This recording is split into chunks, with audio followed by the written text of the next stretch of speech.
India के कोलकाता शहर में 9 अगस्त 2024 की सुबह एक ऐसी खबर सामने आती है जो पूरे देश को हिलाकर रख देती है। ये खबर थी एक 31 साल की महिला डॉक्टर की, जो कोलकाता के RG Kar medical college and hospital में अपनी ट्रेनिंग कर रही थी। हॉस्पिटल जैसे सुरक्षित माने जाने वाले जगह पर इस महिला डॉक्टर का मर्डर एंड रेप होना काफी चौंकाने वाला था। इस घटना का खुलासा तब हुआ जब डॉक्टर के डेथ बॉडी का पोस्टमार्टम किया गया। इस रिपोर्ट ने लोगों की रूह तक को हिला दिया, क्योंकि यह मामला सिर्फ एक मर्डर का नहीं था, बल्कि इससे कहीं ज्यादा खौफनाक केस था। पोस्टमार्टम रिपोर्ट में खुलासा हुआ कि उस डॉक्टर की हत्या गला घोंटकर की गई थी, इतनी ताकत से कि उनका थायराइड कार्टिलेज तक टूट गया था। इस हत्या के पहले डॉक्टर ने अपनी जान बचाने के लिए कोशिश किया था। इसका सबूत उनके शरीर पर मिले कई निशानों से मिला। सबसे डरावना सच तब सामने आया जब डॉक्टर के प्राइवेट पार्ट्स पर घावों के निशान पाए गए। इससे साफ हुआ कि यह सिर्फ मर्डर का मामला नहीं था, बल्कि ये रेप के बाद किया गया एक खौफनाक हत्याकांड था। हॉस्पिटल के परिसर में इतनी बड़ी घटना हो जाती है और किसी को कान खबर तक नहीं होती। क्या उस रात कुछ ऐसा हुआ था जिसे जानकर आप गुस्से से बौखला जाओगे? क्या वहां कोई और था जिसने इस क्रूर घटना को अंजाम दिया? और अगर था तो आखिर कौन था? इन्हीं सवालों के जवाब खोजते हुए हम आज की इस वीडियो में आपको बताएंगे कि आखिर क्या हुआ था उस रात इस मेडिकल कॉलेज के शांत माने जाने वाले परिसर में। जब आपको सच का सामना होगा तो यकीन मानिए आपके भी रोंगटे खड़े हो जाएंगे।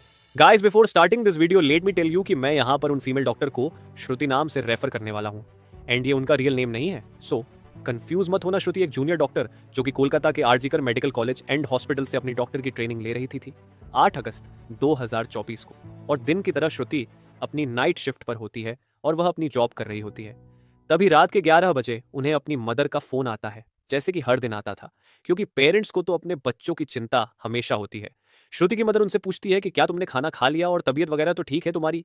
जिसके रिप्लाई में श्रुति बोलती है कि उनकी तबीयत एकदम ठीक है और वो बस अभी कुछ पेशेंट्स को देखने जा रही है, जिसके बाद वो अपने कलीग्स के साथ बैठकर खाना खाएंगे। अपनी मदर से बात करने के बाद श्रुति पेशेंट्स को देखने राउंड पर निकल जाती है।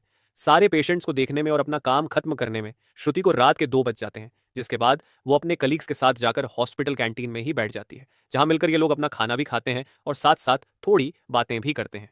खाना खाते खाते और बात करते हुए रात के 3 बज जाते हैं और इस वक्त श्रुति थोड़ी थकान सी फील कर रही होती है, तो वो अपनी थकान दूर करने के लिए इस हॉस्पिटल के 4th फ्लोर में बने सेमिनार हॉल में जाकर रेस्ट करने लगती है। श्रुति के रेस्ट करते करते सुबह के 7:30 बज जाते हैं, पर वो तब भी इस सेमिनार हॉल से बाहर नहीं आती, जो कि काफ़ी ज़्यादा अनयूजुअल था, क्योंकि श्रुति कभी भी आधे 1 घंटे से ज़्यादा का ब्रेक नहीं लेती थी।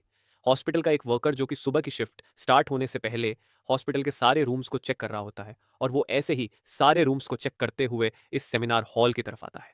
जैसे ही वो सेमिनार हॉल के बाहर आकर उसका गेट खोलता है, उसकी आंखों के सामने होता है एक भयानक नज़ारा, जिसे देखकर वो बहुत जोर से चीख पड़ता है। इस वर्कर की चीख सुनकर आसपास के लोग वहां इकट्ठा होने लगते हैं और देखते हैं कि इस सेमिनार हॉल के अंदर श्रुति की बॉडी बिना कपड़ों के पड़ी हुई है और उसके बॉडी पर कुछ ब्लड के निशान भी हैं। यहाँ खड़े सब लोगों के लिए ये एक ट्रामा से कम नहीं था, स्पेशली दूसरी फीमेल डॉक्टर्स एंड वर्कर्स के लिए, क्योंकि उन्होंने अपनी आंखों के सामने ऐसा नज़ारा पहली बार देखा था।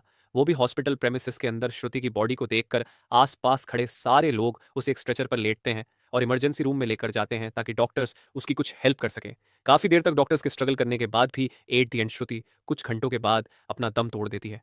हॉस्पिटल में कुछ लोग थे जो कि इस मर्डर एंड रेप केस को एक नॉर्मल केस जैसा दिखाने की कोशिश कर रहे थे, जस्ट बिकॉज कि वो इस हॉस्पिटल का नाम बचा सके। बट जब पोस्टमार्टम रिपोर्ट्स आती हैं तो सब दूध का दूध और पानी का पानी हो जाता है। इन रिपोर्ट से साफ साफ पता चल जाता है कि श्रुति के साथ किसी ने जबरदस्ती गलत हरकत करने की कोशिश करी, और जब वो इस इंसान से अपने आप को बचाने लगी तो उसने उसका गला घूंट दिया, इवन उसे बहुत बुरी तरीके से मारा भी और फिर उसका रेप भी किया। ये सारे प्रूफ मिलने के बाद ये केस पुलिस को हैंड ओवर कर दिया जाता है, एंड पुलिस वाले इस क्रिमिनल को पकड़ने के लिए लग जाते हैं। सबसे पहले पुलिस उस क्राइम सीन पर ही छानबीन करती है जहां ये सब हुआ था। किस्मत से पुलिस वालों को वहां पर श्रुति के कुछ नेल्स एंड ब्लड सैंपल्स मिलते हैं और साथ ही एक ब्लूटूथ नेक बैंड। ये केस शायद और भी जल्दी सॉल्व हो जाता अगर उस फ्लोर पर सीसीटीवी कैमरा होते तो, बट बदकिस्मती से इस सेमिनार रूम के अंदर या इसके आसपास कोई सीसीटीवी कैमरा नहीं थे। लेकिन जिस रास्ते से इस फ्लोर पर एंटर करा जाता था वहां पर कुछ सीसीटीवी कैमरा थे। पुलिस वाले इन सीसीटीवी कैमरा में सुबह के 3 बजे से 8 बजे के बीच की रिकॉर्डिंग चेक करते हैं कि इतने टाइम के बीच कितने लोग इस फ्लोर पर आए और गए थे। इन सीसीटीवी फुटेजेस को चेक करने के बाद ये पता चलता है कि टोटल 6 लोग इस फ्लोर पर आए और गए थे। ये पता लगने के बाद पुलिस वाले एक एक करके इन 6 लोगों को पूछताछ के लिए बुलाते हैं कि वो लोग वहां पर उस टाइम क्या कर रहे थे।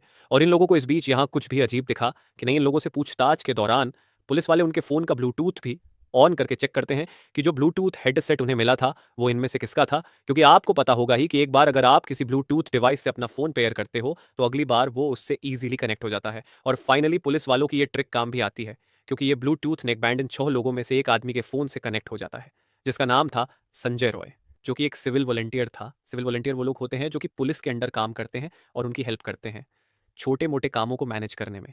आपने बहुत सारे फेस्टिवल्स अनऑथराइज्ड पार्किंग या भीड़ भाड़ वाले एरिया में देखा होगा कि कुछ ब्लू कलर की यूनिफॉर्म्स पहनकर ऑफिसर्स खड़े रहते हैं, जिनका काम होता है कि विदाउट एनी रीजन कहीं पर भी ज्यादा क्राउड इकट्ठा ना हो। तो अब पुलिस वालों को अपना पहला कातिल मिल चुका था, जिसके बाद वो संजय रॉय से और गुस्से से पेश आने लगते हैं। बट संजय पुलिस वालों की किसी बात का भी जवाब नहीं दे रहा होता, क्योंकि वो काफी ज्यादा नशे की हालत में था। इस बीच पुलिस वाले संजय का फोन भी चेक करते हैं, जिसमें उन्हें भर भर के पोर्नोग्राफिक कंटेंट मिलता है, जिससे उनका शक यकीन में बदल चुका था कि संजय ही श्रुति के मर्डर का मेन कल्प्रीट है। इसके बाद पुलिस वाले संजय रॉय को और ज्यादा डराने लगते हैं। एंड फाइनली वो डर कर अपना गुनाह कबूल भी कर लेता है कि उसने ही श्रुति को मारा है और उसका रेप किया है। ये पता लगते ही कुछ पुलिस वाले और प्रूफ्स कलेक्ट करने संजय रॉय के घर जाते हैं, जहां पर उन्हें एक शू मिलता है जिसके ऊपर कुछ खून जैसे ही धब्बे थे। तो पुलिस वाले उसका सैंपल कलेक्ट कर लेते हैं।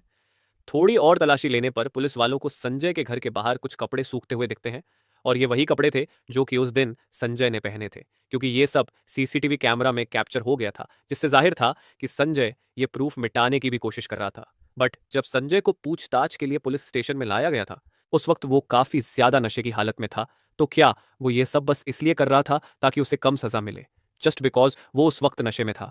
बाद में जब पुलिस वाले उस शू पर लगे ब्लड सैंपल्स को चेक करवाते हैं तो वो भी श्रुति के ब्लड से मैच हो जाता है, which was a solid proof against him. इन सारी रिपोर्ट्स एंड डिटेल्स को एक साथ कंबाइन करके पुलिस वालों को पता चलता है कि उस रात संजय रॉय काफी ज्यादा नशे की हालत में था और वो रात के 11 बजे हॉस्पिटल में एंटर करता है। संजय अक्सर उस हॉस्पिटल में नाइट शिफ्ट किया करता था, तो उसे यहाँ की काफी अच्छी नॉलेज भी थी कि कहाँ पर कैमरा है और कहाँ पर नहीं। तो वो आराम से इस हॉस्पिटल के 4th फ्लोर पर जाकर बैठ जाता है, क्योंकि वो नहीं चाहता था कि कोई उसे ज्यादा नशे की हालत में देखे, वरना वो अपनी जॉब से हाथ धो सकता था। 4th फ्लोर पर आते ही वो अपना आराम से सो जाता है। जब उसकी आंख खुलती है तब तक सुबह के 3 बज चुके थे।